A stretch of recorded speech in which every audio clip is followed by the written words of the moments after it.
Pourquoi l'accord Mercosur serait une mauvaise nouvelle pour le climat? Je suis François Pitrel, journaliste environnement et climat pour BFM TV et vous écoutez la question météo-climat. Et on pose la question aujourd'hui à... Maxime Combe, économiste et spécialiste des questions environnementales et de mondialisation. Les accords du Mercosur, c'est un serpent de mer. Ça fait 30 ans qu'ils sont en négociation. Leur but, supprimer les droits de douane pour les produits importés depuis certains pays d'Amérique du Sud, l'Argentine, le Brésil, l'Uruguay et le Paraguay. En échange, on supprime les droits de douane pour les produits européens en direction de ces pays, comme les voitures, mais aussi nos vins et nos fromages. On n'a pas toujours conscience de ce qu'il y a vraiment dans nos assiettes ou de l'impact de ce que l'on mange sur notre environnement. Et le débat sur le Mercosur illustre parfaitement ce sujet. Ces accords pourraient laisser entrer en Europe de la viande, des céréales, du sucre qui sont élevés ou cultivés avec des pesticides interdits chez nous parfois depuis 20 ans, car trop dangereux pour la santé. Et en échange, nous, les Européens, on pourrait exporter ces technologies, ces services qui manquent peut-être parfois à ces pays-là, mais c'est un accord qui est exactement ce que l'on critique de la mondialisation.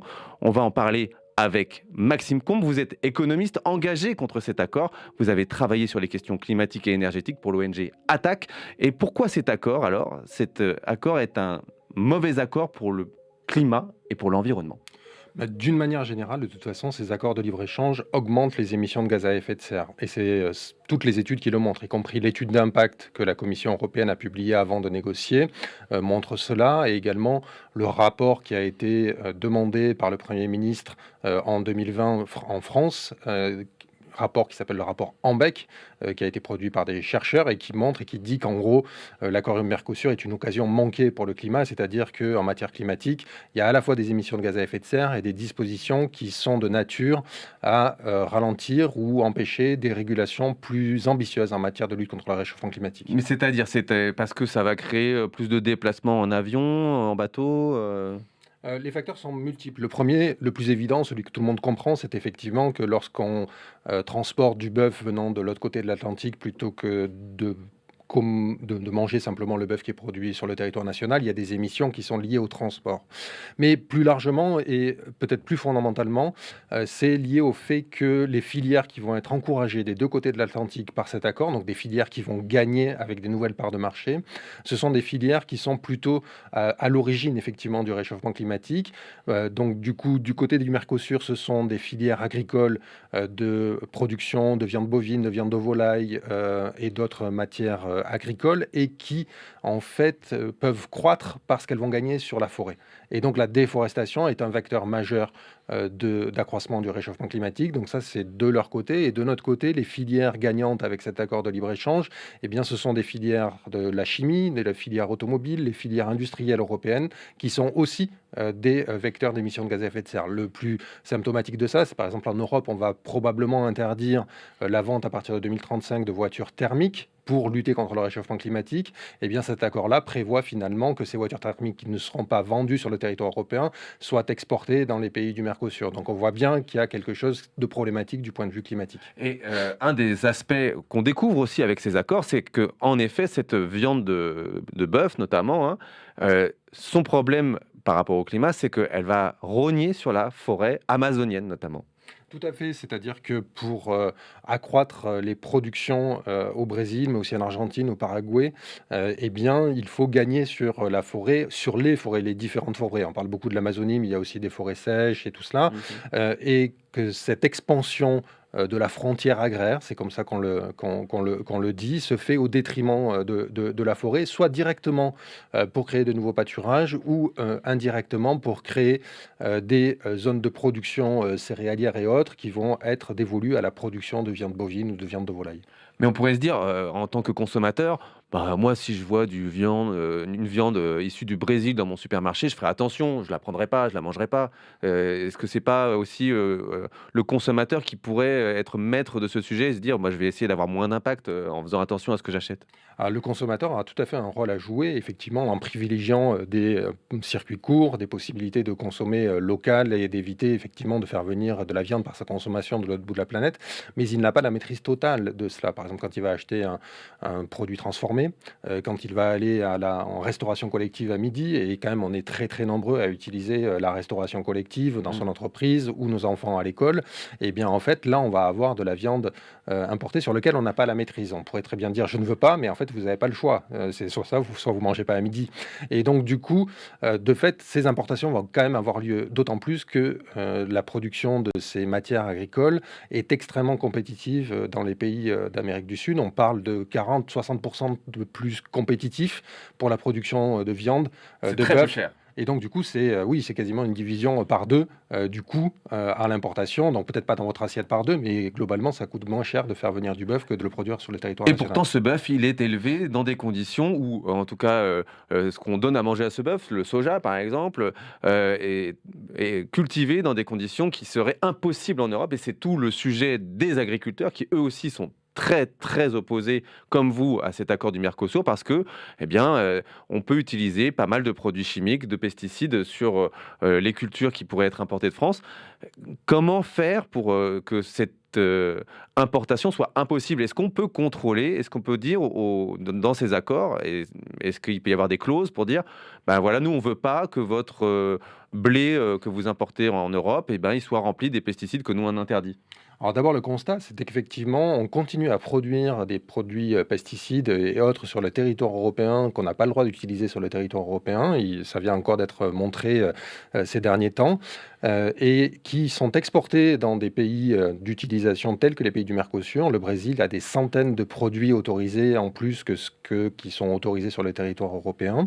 Et donc, du coup, d'une certaine façon, on va exporter les produits phytosanitaires. Ils vont revenir sous forme de résidus directs ou indirects sur ce qu'on va réimporter. En tout cas, ils vont être utilisés de manière massive dans ces pays de production.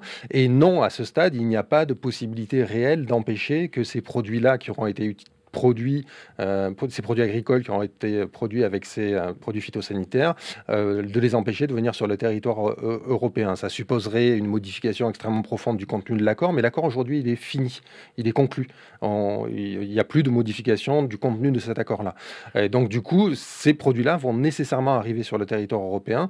Et donc, du coup, ce qu'on interdit sur le territoire européen au nom de considérations environnementales, climatiques, de protection de la biodiversité ou simplement de santé, eh bien, on va le laisser se produire et on va l'encourager d'une certaine façon avec cet accord de libre-échange qui va conduire à importer des produits agricoles qui ont été produits avec ces produits phytosanitaires. Donc quand les agriculteurs disent cet accord, même si c'est une toute petite partie de ce qu'on va consommer au final en Europe, c'est le début de la mort de notre agriculture ici en Europe? Alors, en tout cas, pour les filières les plus fragiles et les plus mises en compétition avec ces produits d'exportation sud-américains, donc essentiellement la filière bovine, essentiellement après la production de sucre et la production de volaille, plus quelques autres productions. Il y a des productions agricoles européennes qui vont gagner. Notamment la filière laitière, parce que Lactalis est devenu le numéro 1 du lait au Brésil. Il est également très bien placé au Canada. Il est en mesure d'importer du lait très peu cher venant de Nouvelle-Zélande. Et en fait, ce sont les grands vainqueurs de ces accords de libre-échange. Ce sont ces entreprises multinationales qui ont la capacité en fait de jouer avec ces marchés internationaux pour trouver la matière première la moins chère possible aux quatre coins de la planète, produire là où c'est le plus compétitif pour après l'exporter pareil aux quatre coins de la planète. Et donc, c'est eux qui vont, ce sont ces grandes entreprises-là qui vont gagner. Et par contre, les producteurs de bœuf qui ne sont pas protégés de la mondialisation parce qu'ils n'ont pas une AOP, une appellation d'origine protégée ou quelque chose de ce type-là, ce que moi j'appelle un abri anti-mondialisation. Par exemple, beaucoup de producteurs de fromage en France sont protégés. Les fabricants de comté, bien entendu, ils sont finalement peu contrariés par ces accords de libre-échange parce qu'il ne sera jamais utilisé pour produire du comté, du lait qui viendra beaucoup moins cher de l'autre bout de la planète.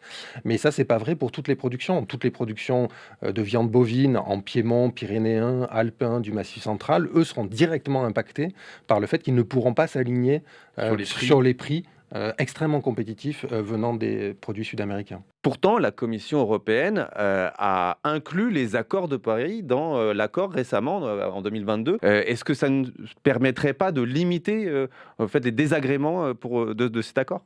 Alors, il y a 2 éléments à prendre en compte. Le premier, c'est effectivement de regarder l'accord de Paris sur le climat. Il y a eu des propositions qui avaient été faites, en ce sens, de l'idée que peut-être que pour lutter contre le réchauffement climatique, il fallait introduire dans l'accord de Paris des dispositions visant à restreindre, contrôler, conditionner le commerce international. Toutes ces dispositions ont disparu. Donc du coup, dans l'accord de Paris, vous n'avez strictement rien sur la mondialisation, sur les échanges internationaux, sur le commerce de biens et services. Tout cela, a disparu. Et de l'autre côté, effectivement, de très fortes critiques ont été, émises, pas simplement par les opposants des organisations de la société civile, mais également par des experts, sur le fait que cet accord UE-Mercosur n'était pas à la hauteur de l'ambition climatique, y compris la propre ambition de l'Union européenne.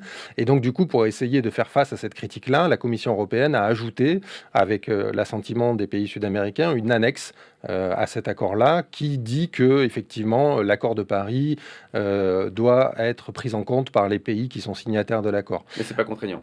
Mais c'est pas contraignant, et surtout, en fait, la seule chose qui serait problématique, c'est que si un pays décidait de sortir de l'accord de Paris, éventuellement, on pourrait peut-être suspendre pour partie cet accord de libre-échange. Mais le problème, c'est pas ça. Le problème, c'est est-ce que les pays mettent en place des politiques climatiques réellement ambitieuses? Et donc, du coup, si le Brésil, si l'Argentine, donc qui est aujourd'hui dirigée par un proche de Donald Trump, l'Argentine décide de ne plus mener de politique climatique, eh bien ça, ce n'est pas suffisant pour suspendre, même temporairement, ou empêcher l'importation de produits venant d'Argentine. Donc du coup, c'est un peu de la poudre aux yeux pour laisser penser qu'on en tient compte, mais on a maintenu un pare-feu quasiment étanche entre finalement les règles qui organisent ce commerce international, qui veulent l'accroître, le rendre encore plus important, et les politiques climatiques. Il ne faut surtout pas que les politiques climatiques viennent à un moment donné contraindre, limiter ou restreindre les échanges commerciaux. Mais le Parlement européen aura son mot à dire en partie sur cet accord, et même si alors, la signature est attendue en décembre, je crois, mais une partie de cet accord devra passer devant le Parlement et on pourra peut-être l'interdire peut-être en France. Est-ce que c'est possible ça? Alors, pas le Parlement français. Ce qui va se passer, c'est que l'essentiel de cet accord-là, toute la partie commerciale de l'accord, doit être validée par ce qu'on appelle le Conseil européen, c'est-à-dire les 27 États membres de l'Union européenne. Donc là, c'est Emmanuel Macron qui décide. D'ailleurs, c'est problématique, il décide un peu tout seul pour la France, alors bon, on pourrait peut-être en discuter. Et ensuite, par le Parlement européen. Et au Parlement européen, effectivement, à ce stade, ils ne sont pas du tout certains d'avoir une majorité. Mais si c'est validé à la fois par le Conseil et le Parlement européen, ben, cet accord entrera en vigueur, quand bien même les parlements nationaux, notamment le Sénat et l'Assemblée nationale, ont voté des motions et vont encore le faire d'ici fin décembre pour dire qu'ils ne veulent pas de cet accord-là. Mais en fait, ce ne sont pas les parlements nationaux qui sont décisionnaires, c'est à l'échelle européenne. D'où l'importance du rôle de la France et de ce que la France va apporter en termes de position au sein du Conseil, et donc du coup de la position d'Emmanuel Macron qui est un peu flageolante. C'est un peu fou parce qu'on a l'impression que tout le monde est contre cet accord et pourtant il va quand même être signé.